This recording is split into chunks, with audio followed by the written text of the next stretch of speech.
Hello class 12 कैसे हैं आप सब। मैं पूनम धामा फ्रॉम आरटी क्लासेस अपने चैनल पर आपके लिए एप्लीकेशन और डेरिवेटिव की मैक्सिमा मिनिमा की पार्ट 3 की वीडियो लेकर आई हूँ आज।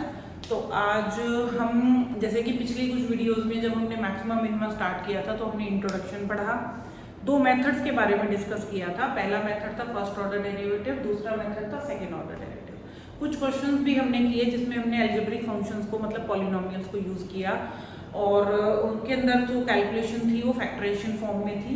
तो आज मैं आपके लिए जो क्वेश्चन लेकर आई हूँ that is from the trigonometric, मतलब हमारा फंक्शन जो है वो ट्रिग्नोमेट्रिक का है। ठीक है, तो आगे मूव ऑन करते हैं, चलिए स्टार्ट करते हैं। सो हमारा जो पहला प्रोसीजर होता है वो एफ डैश एक्स ही होता है, जो हर एक क्वेश्चन में आपको पता है करते हैं हम। तो साइन एक्स का डेरिवेटिव क्या होता है, कॉस एक्स। तो sin 2x का डेरिवेटिव होगा cos 2x और 2x का डेरिवेटिव हुआ 2। मैंने यहाँ चेन रूल यूज किया है, तो ये बन गया बेटा आपका 2 cos 2x। ठीक है, अच्छा एक चीज और ध्यान रखिएगा, जब भी हम ट्रिग्नोमेट्री के क्वेश्चन करते हैं आपको ना यहाँ पर ये चीज दी होगी जिसको हम इंटरवल बोलते हैं। तो हम जब भी क्रिटिकल पॉइंट निकालते हैं तो वो इसी इंटरवल के बीचों बीच लेने हैं हमको। मतलब कई बार क्या होता है ना, क्रिटिकल पॉइंट ज्यादा भी आ जाते हैं। जैसे कि अगर मैं बात करूँ साइन थीटा की या कॉस थीटा की, तो वो हमारे ऐसे फंक्शंस हैं जिनकी सिंगल एक वैल्यू, सपोज अगर मैं साइन की जीरो वैल्यू की बात करूं कि भाई साइन थीटा जीरो कब कब होता है, तो there are lots of functions which can give you the value zero for sine theta, right. तो हमें ऐसा नहीं है कि सभी को ले लेना, तो क्रिटिकल पॉइंट तो इनफाइनाइट हो जाएंगे। तो इसीलिए हम क्या करते हैं, पर्टिकुलर इंटरवल के बीचों बीच की वैल्यूज को यूज करते हैं। वो आपको क्वेश्चन में मेंशन्ड होगा, 0 to पाई है तो 0 to पाई के बीच में जितने क्रिटिकल पॉइंट है वो सारे लेने हैं। अगर 0 to पाई बाय 2 है तो उसी के अकॉर्डिंग लेना है। ठीक है, तो क्रिटिकल पॉइंट आएगा वही हमारा। सबसे पहले हम एफ डैश एक्स को कितना करेंगे, 0 के बराबर रखेंगे। तो हमारे पास आएगा 2 cos 2x is equal to 0। तो cos 2x की वैल्यू कितनी हुई बेटा, 0। अब यहाँ पर आने के बाद आपका थोड़ा सा देखो ट्रिग्नोमेट्री का कॉन्सेप्ट लगेगा यहाँ पर कि आप इसकी वैल्यूज को मतलब x की क्रिटिकल पॉइंट्स जो होते हैं जिनको निकालोगे कैसे। तो पहले ये चेक करो कि cos की वैल्यू 0 कब होती है। देखो छोटी सी 10th क्लास की एक वीडियो आपने वो टेबल याद करी होगी जिसमें आपको पता होगा कि cos की 0 वैल्यू जो है वो किस पे होती है, 90 डिग्री पे होती है। तो हम लिखेंगे cos 2x is equal to pi by 2, sorry cos pi by 2। तो हम इसको क्या लिख देंगे, cos पाई बाय 2। ठीक है, ये काम तो आप कर ही सकते हो क्योंकि आपको टेबल पता है। अब देखो कि ये वैल्यू कैसी थी, cos पाई बाय 2 वैल्यू फिलहाल हमें नहीं पता 0 पॉजिटिव था नेगेटिव था, बट मुझे ये पता है कि पाई बाय 2। अब cos की वैल्यू 0 या पॉजिटिव, फिलहाल तो मैं इसको पॉजिटिव ही कहूंगी ना क्योंकि यहाँ पॉजिटिव दिख रहा है मुझे। तो पॉजिटिव वैल्यू किस किस में होती है, एक तो फर्स्ट फंक्शन में होती है और एक आपकी कौन से फंक्शन में होती है, फोर्थ फंक्शन में होती है। तो क्या मुझे यहाँ पे फोर्थ फंक्शन लेना चाहिए, भाई हो सकता है ना क्योंकि यहाँ एंगल तो x नहीं है 2x है। तो पहले x के अकॉर्डिंग कैलकुलेट करते हैं, फिर एक और अपना वो ले लेंगे, अपना इंटरवल ले लेंगे दूसरा। तो यहाँ पर cos से cos अगर हट गया तो 2x की वैल्यू हो गई बेटा पाई बाय 2, तो x की वैल्यू हो गई पाई बाय 2। तो एक वैल्यू तो देखो ये आ गई आपके पास जिसको हम क्रिटिकल पॉइंट कहेंगे।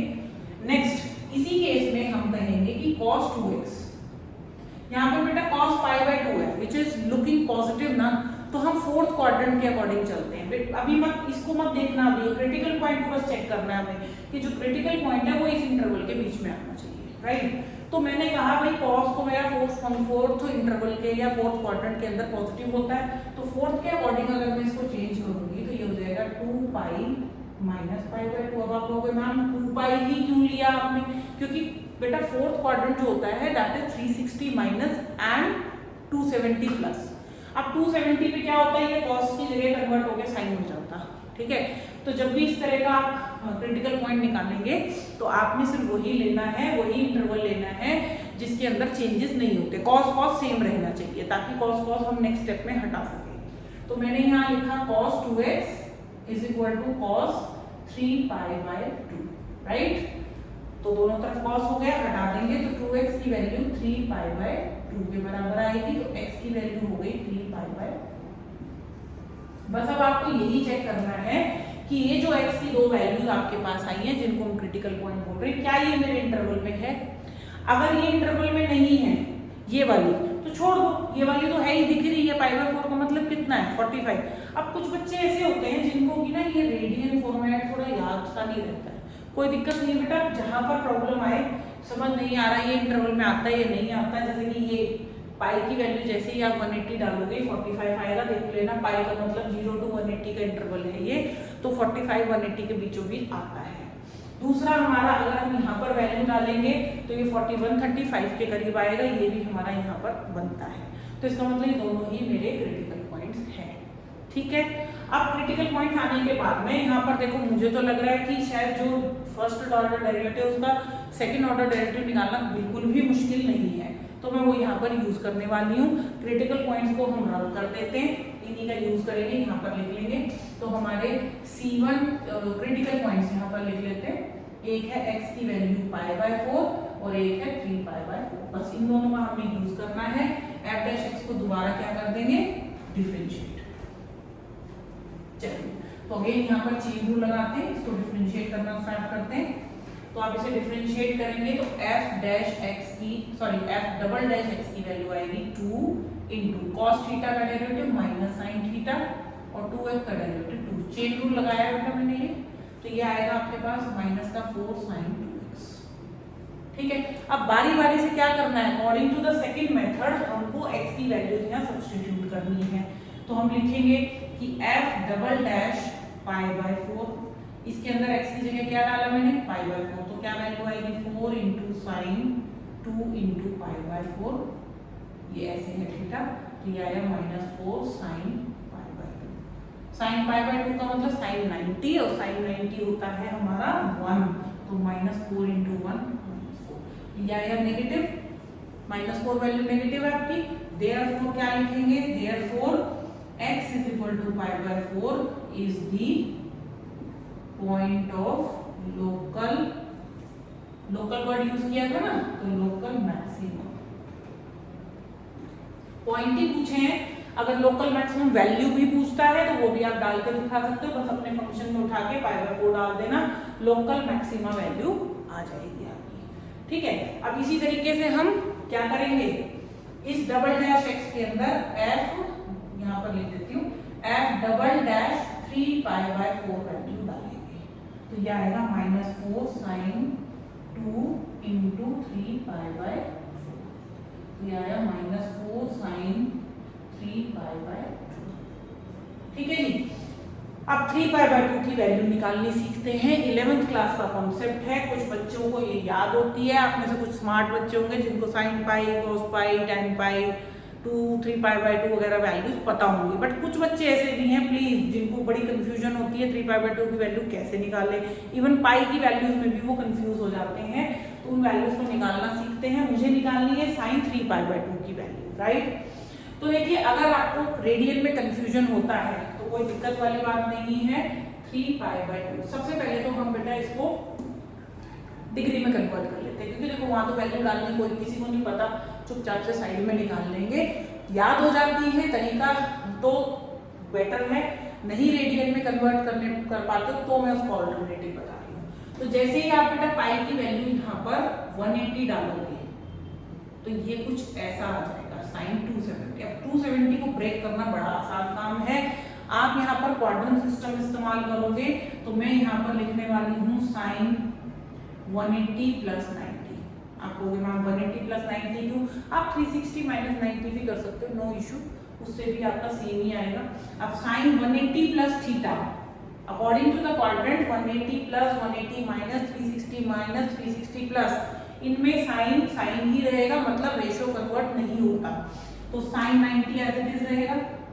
अब ये वाला जो क्वाड्रेंट है ये कौन सा है आपका, थर्ड क्वाड्रेंट में साइन नेगेटिव होता है, ठीक है, मतलब ये ऊपर वाला साइन जो है ये नेगेटिव आएगा, क्योंकि इसका क्वाड्रेंट कौन सा है, थर्ड, और थर्ड के अंदर साइन थीटा जो होता है वो नेगेटिव होता है, इस वजह से ये नेगेटिव आएगा। तो ये -1 आएगी वैल्यू, इस -1 वैल्यू को हम यहाँ पर डालेंगे, तो ये आया 1 विच इज ग्रेटर देन 0, तो इसको यहाँ पे हटा देते हैं मैक्सिमा। तो therefore x is equal to 3π/4 is the point of local minimum, minimum कुछ भी लिख सकते हो अकॉर्डिंग टू क्वेश्चन। ठीक है, तो इस तरीके से हमने वैल्यू निकाली। अगर आपको सपोज लोकल मैक्सिमम वैल्यू भी निकालनी है तो f ऑफ π/4 कैलकुलेट कर लेना, मतलब फंक्शन में बेटा ध्यान रखना है, f में नहीं डालते हैं, वैल्यू निकालने के लिए फंक्शन में यूज करना है। और अगर आपको लोकल मिनिमम वैल्यू निकालनी है तो आप f ऑफ 3π/4 डाल दोगे। ठीक है, मैं डाल के दिखा देती हूँ आपको। इसमें डालेंगे sin 2 into π/4, मतलब कि sin π/2 विच इज 1। ये आपकी लोकल मैक्सिमम वैल्यू है। और लोकल मिनिमम वैल्यू के लिए sin 2 into 3π/4 करेंगे तो ये आएगा sin कितना, कैंसिल आउट होंगे 3π/2। 3π/2 की वैल्यू अभी निकाली थी ना हमने, -1 आएगी, ये आपकी इसकी वैल्यू। ठीक है, तो इस तरीके से ये कंप्लीट क्वेश्चन है। क्वेश्चन में ये दो चीज पूछी गई है तो बतानी है, नहीं पूछी गई छोड़ सकते हो। ठीक है, तो आज हमने ट्रिग्नोमेट्री का आगाज करा, क्वेश्चंस को देखा कि लोकल मैक्सिमा लोकल मिनिमा के केस में कैसी वैल्यूज आती हैं, किस तरह से क्वेश्चंस आते हैं। इसी को कंटिन्यू रखेंगे नेक्स्ट वीडियो में और हम लोकल मैक्सिमा मिनिमा के ट्रिग्नोमेट्री के ही क्वेश्चन आगे और अटेम्प्ट करेंगे। जैसे जैसे ये इंटरवल चेंज होगा, देखो क्वेश्चन में चेंजेस आएंगे, फंक्शन में थोड़ा बहुत बदलाव होगा तो भी चेंजेस आएंगे। ठीक है, till then like and subscribe please, मेरी वीडियोस को देखिए और प्लीज़ मुझे कमेंट करके ज़रूर बताना कि आपको मेरी वीडियो से कुछ बेनिफिट हो भी रहा है या नहीं, किस तरह से यूटिलाइज कर रहे हैं आप इसको, अपने एग्जाम्स की प्रिपरेशन आपकी कैसी चल रही है, आप और कौन से कॉन्सेप्ट को और डीपली जानना चाहते हो, देखना चाहते हो। जैसे कि आज मैंने ये कॉन्सेप्ट थोड़ा सा कोशिश करी है कि आपको थोड़ा डीप बताऊँ। मैं अलग से भी इसकी एक वीडियो डालूंगी आपके लिए जिसमें हम क्वाड्रेंट सिस्टम को सॉल्व करना सीखेंगे। जिन बच्चों को क्लास 12th में आने के बाद भी 11th के इस कॉन्सेप्ट में बड़ी दिक्कत होती है, 12th के सिर्फ इसी वजह से आप क्वेश्चंस में रुक जाते हो, जहाँ पर ये वैल्यू आती है आप नहीं निकाल पाते हो। क्वाड्रेंट सिस्टम किस तरह से वर्क करता है, कहाँ पर वैल्यूज नेगेटिव होती है, कहाँ पॉजिटिव होती है, तो मैं अलग से एक वीडियो बनाऊंगी, आप प्लीज उस वीडियो को जरूर देखना। और ये क्लास 11th के लिए भी यूजफुल है, क्लास 12th के लिए भी। ठीक है, तो till then keep practicing, bye, take care.